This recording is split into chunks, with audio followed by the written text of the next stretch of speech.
رب زدني علما.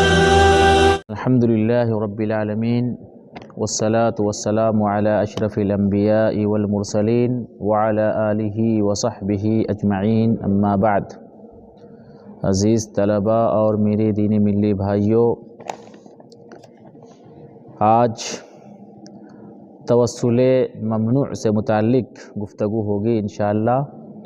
گزشتہ چند دروس کے اندر توسل کی اقسام اور ان میں توسل کی پہلی قسم توسل مشروع اور پھر توسل مشروع کی تین قسمیں بتائی گئی تھی. آج توسل کی دوسری جو بنیادی قسم ہے توسل مشروع کی نہیں بلکہ مطلق توسل کی دوسری قسم توسل ممنوع سے متعلق گفتگو ہوگی.